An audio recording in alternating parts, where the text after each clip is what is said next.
Right now, coming your way are the Spurs and Victor Wembanyama in Game 3 as the series shifts to Minnesota. 0-4 record, though, in Minnesota against the Timberwolves.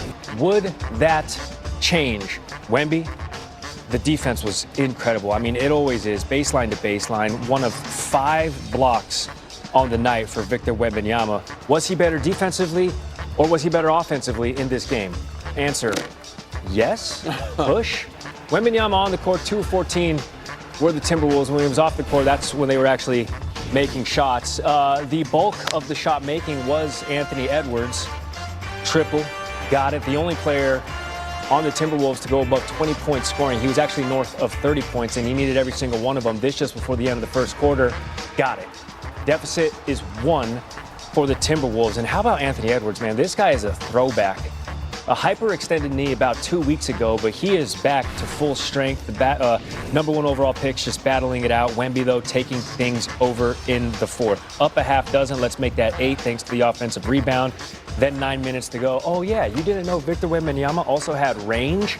Wemby for 3, or as they say in France, Wemby for 3.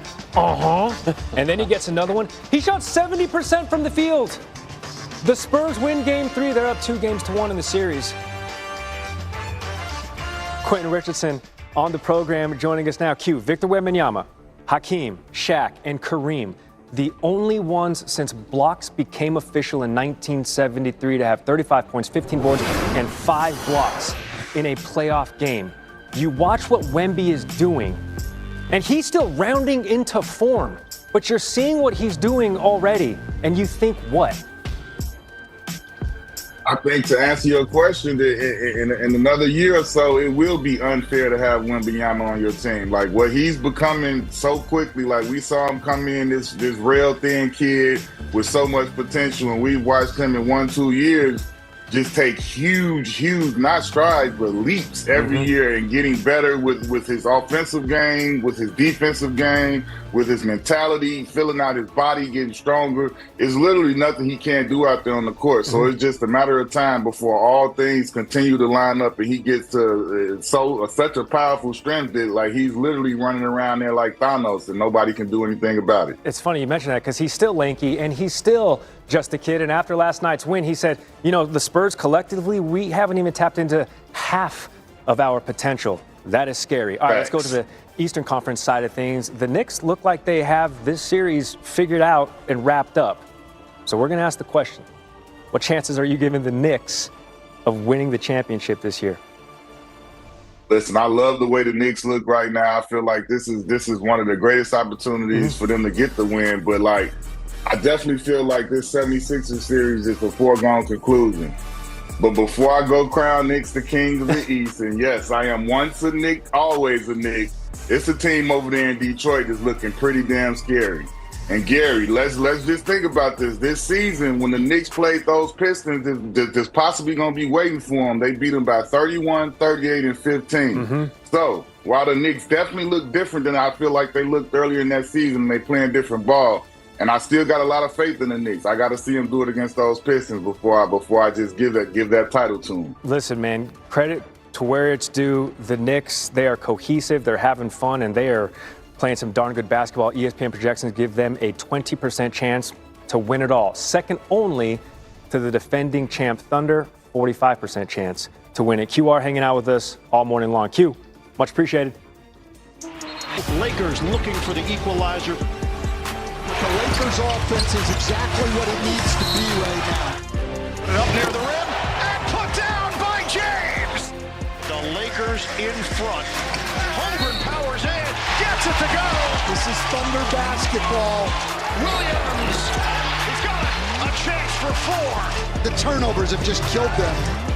Usually the team that imposes their will more just wins. And that's probably why we won tonight.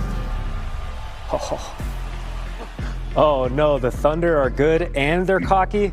Quentin Richardson is back as promised. We scan the NBA for the best stories. It's time for the QR code. Q, let's start there. The code the Lakers must live by if they have a chance to win Game 3. What is it?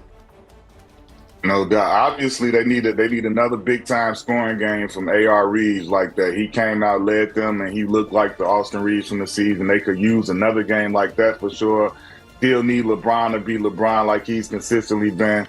But I look at the others, man. You need big games from Rui, from Luke Kennard, from Marcus Smart. You need them to chip in big ways. And you need Ayton to have some type of presence offensively. He's done better on the boards, but he needs to do something offensively. And lastly, their defense needs to be on point. The doubling, the way that they're having SGA struggle, and he's been okay, but he has not been SGA this series. So you got to take your hat off to JJ and the staff, and actually the players for executing the scheme they came up with, but they got to keep that defense up. It's scary to see that the Thunder continue to win when SGA doesn't have to go full Voltron. He only played 28 minutes last game in a Thunder win. All right, the early one today is the Pistons taking on the Cavs. Detroit, they were down, it feels so long ago, 3-1 to Orlando.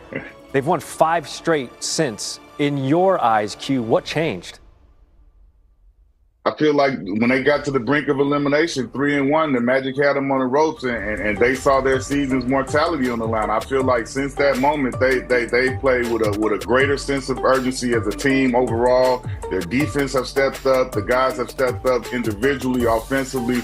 Cade Cunningham has been the one constant, but also now you have Tobias Harris. And salute to Tobias, man. I was in Detroit for his first stint before he left, and he came back for this stint. Professional, perfect pro, and just to see him doing what he's doing is awesome, man. He's had 7 straight games of 20-plus points, and he's become the second guy on this team. And right now, in this Cavs-Pistons series, Tobias is the 3rd best player in the series by production after Cade and Donovan, and that says a lot. The Pistons up 2-0 in the series, though the Cavs, because it's in Cleveland, favored by 4.5 points today. We'll see how that plays out. Quentin Richardson joining the program on SportsCenter. Q, thanks. No doubt.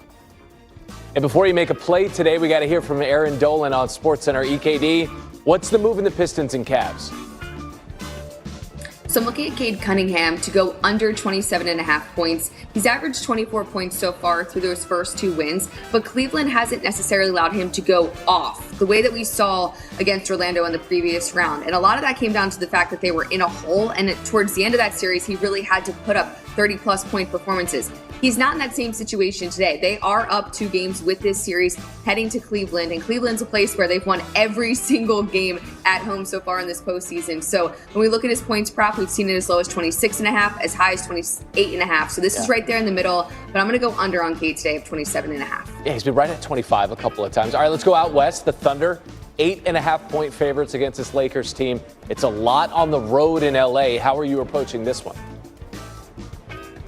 It's a big adjustment in terms of the spread, but I would still lay the 8.5 points. I think there's value there. If you look at the last 2 games, I mean, they were laying 15.5 points, 16.5 points, and they won both of those games and also covered the big digit spread. And on top of that, if you just go back to last game, I mean, the Lakers, they pulled it close within that 4th quarter. They were within 5 points, and still OKC won and covered. They're outmatched in every single category. That is the Lakers. But I just think that even though this is at 8.5 on the road,